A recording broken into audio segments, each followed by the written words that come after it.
మైనారిటీల సంక్షేమం కోసం కృషి చేసిన ఘనత సీఎం చంద్రబాబుకే దక్కుతుందని ఆ శాఖ మంత్రి ఎన్ఎండి ఫరూక్ అన్నారు. హజ్ యాత్రలకు వెళ్తున్న యాత్రికులకు ఆర్థిక సాయం చేస్తున్నట్లు తెలిపారు. కడపలో నిర్మించిన విధంగానే రాజధాని అమరావతిలోనూ హజ్ యాత్రికుల కోసం భవనం నిర్మించాలన్న డిమాండ్పై సభ్యులు అడిగిన ప్రశ్నకు ఆయన సమాధానం చెప్పారు. ఇప్పటికే అమరావతిలో స్థలాన్ని సిద్ధం చేశామని, త్వరలోనే పనులు ప్రారంభిస్తామని మంత్రి వెల్లడించారు.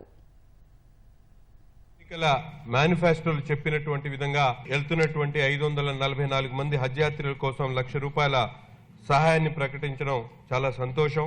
2014-19లో ప్రభుత్వం ఏర్పడిన తర్వాత కడపలో ఒక హజ్ హౌస్ నిర్మాణం కోసం దాదాపు 13 కోట్ల రూపాయలతో హజ్ హౌస్ నిర్మాణాన్ని చేపట్టి దాదాపు 52,000 అడుగుల నిర్మాణాన్ని చేపట్టిన తర్వాత గత ప్రభుత్వం పూర్తిగా నిర్లక్ష్యం చేసి అక్కడ కరోనా లాంటి సమయంలో వాటిని వాడుకున్న తర్వాత ఆ భవనాన్ని అట్లాగే వదిలిపెట్టినటువంటి పరిస్థితులు ఉన్నాయి. దాని మీద దృష్టి సారించి ఆ భవనాన్ని పూర్తిగా మైనార్టీ కమ్యూనిటీకి ఉపయోగపడేటువంటి విధంగా కాంపిటేటివ్ ఎగ్జామ్స్ అయినటువంటి యూపీఎస్సీ, ఐఏఎస్ అటువంటి కాంపిటేటివ్ ఎగ్జామ్స్ కోసం ఒక వేదిక తయారు చేసి మైనార్టీలో ఉన్నటువంటి విద్యార్థులకు ఒక అవకాశాన్ని కల్పించాలని చెప్పి గౌరవ విద్యాశాఖ మంత్రి నారా లోకేష్ గారి దృష్టిలో కూడా ఈ విషయాన్ని పెడతా ఉన్నాం. అమరావతి లాంటి ఒక మహానగరంలో హజ్ హౌస్ నిర్మాణాన్ని ఒక 10 ఎకరాల్లో చేపట్టి అక్కడ అన్ని విధాలైనటువంటి మైనార్టీ ఇన్స్టిట్యూట్స్ అన్నిటిని కూడా కలిపి పెట్టేటువంటి విధంగా ఈ ప్రభుత్వం చర్యలు తీసుకోవాలని చెప్పి మీ ద్వారా కోరుతా ఉన్నాను అధ్యక్ష.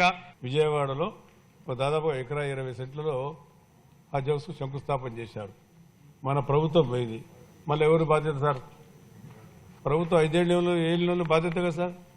ఎవరి కోసం సార్ చంద్రబాబు నాయుడు గారు కట్టించింది? చెన్నైకి పోకుండా, బెంగళూరు పోకుండా అందరూ కూడా హజ్ యాత్రికులు మన రాష్ట్రాన్ని మన యాత్రికులకు అన్ని సదుపాయాలు కలిగిస్తాం తప్ప మేము మన భారతదేశంలో మన రాష్ట్రంలో కల్పించిన సదుపాయాలు ఎవరు కలిగలేదు సార్.